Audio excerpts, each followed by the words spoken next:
Alright, so continuing on with the faucet. Should be relatively easy. F4.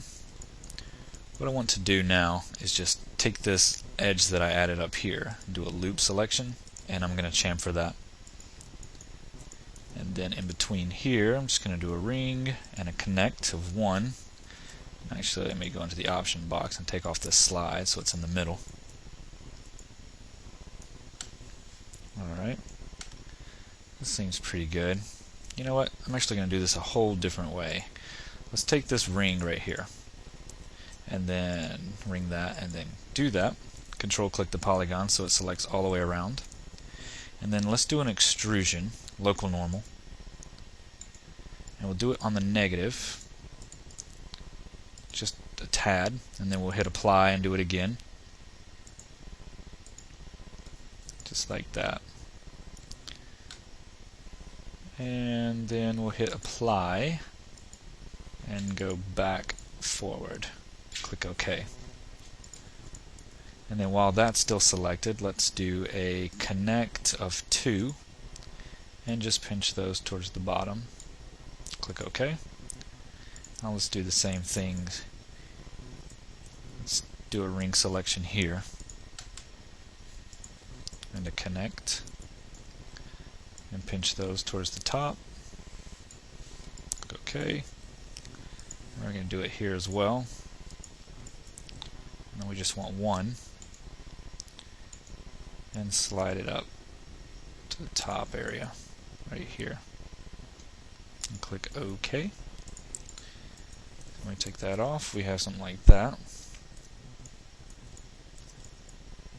Alright, we can do something similar to the spout. Just going to select all of these edges and do a connect. Yeah, I'm just going to bring it back just a little bit. Like that. Before we go any further with that, I'm going to select this with border and get out my scale tool and shift scale in just a tad. Like so. Shift scale in again. Go into my front view. Go to move tool and just bring that back. And then what I'm going to do is shift scale it in just a little bit and shift scale it all the way in and collapse that. Okay. Then I'm going to come in here, ring select that, do a connect of 2. Pinch those towards the edge here. Select this, ring select, connect of 1, just slide it towards the bottom. I want it tight. Select this, ring connect, we'll do 2, and just pinch those towards the edge. They can get kind of tight there as well. So when we look at that, alright, we have that. Looking good. Select it. Go back into here, loop select that. And what we're going to do is chamfer it just a little bit. This is just for added detail. Click OK, come in here, ring select that, control click polygons, extrude it, local normal, just a tad. And let's see here. See if I can get it close enough to my view. Alright, we'll hit apply and go one more time. And click OK. And we'll come in here with these edges. Ring select. Max save. Do a connect of 1. And slide it towards this edge.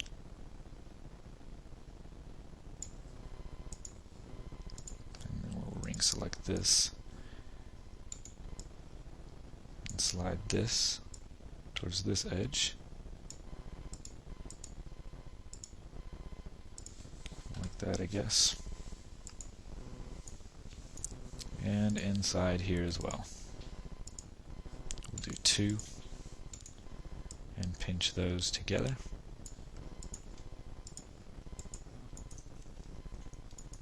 Alright, now we have that. Now the last part of this faucet is up here at the top. What I want to do is select my polygons here at the top, and I'm going to inset that just a little bit, not too much, and actually we'll go a little less than that, 0.1.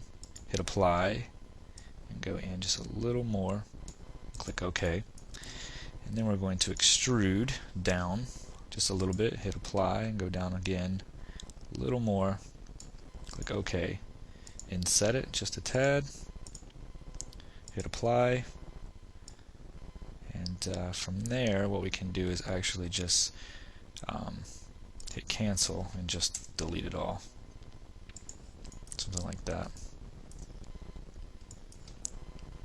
And then I think what we need is another connect through here, just one though, and slide it towards this back, and actually this too, ring select, connect that and slide that towards that area. Alright, so we have this. Now in the top here, I'm just going to create a cylinder. So go back to standard primitives, and actually not a cylinder but a sphere. And somewhere in the middle here, we're going to create that.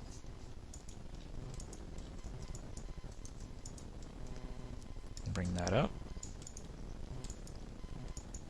It doesn't need a lot of segments. We can just do, we can actually get away with probably, let's do a little more than that. Let's just do 12.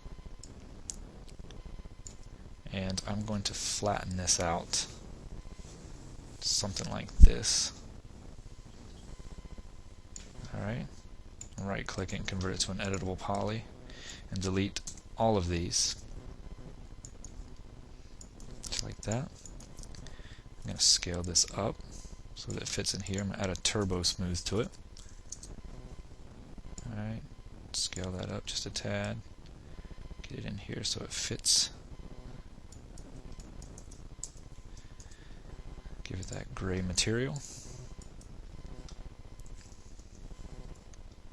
Alright, so now we have that.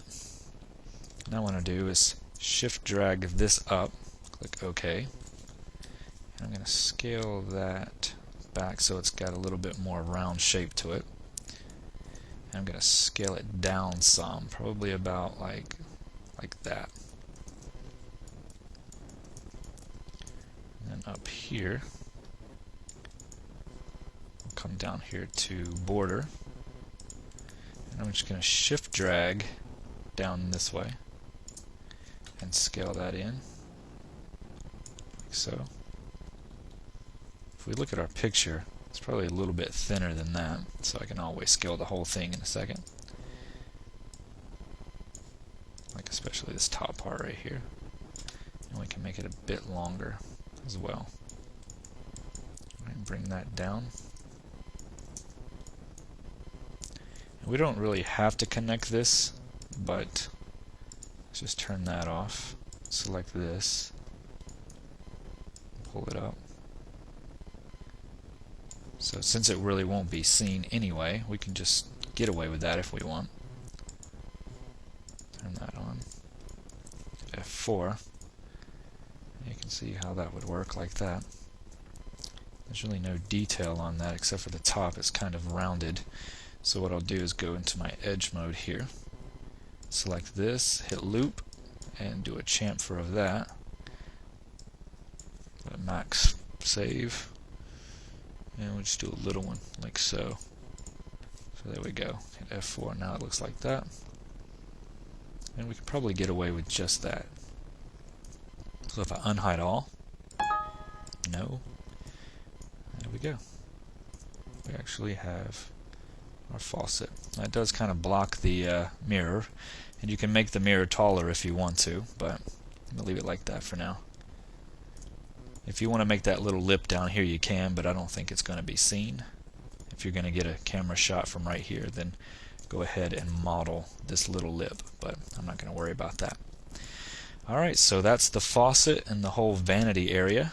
And in the next video, I believe we're going to start the toilet. So I'll see you then.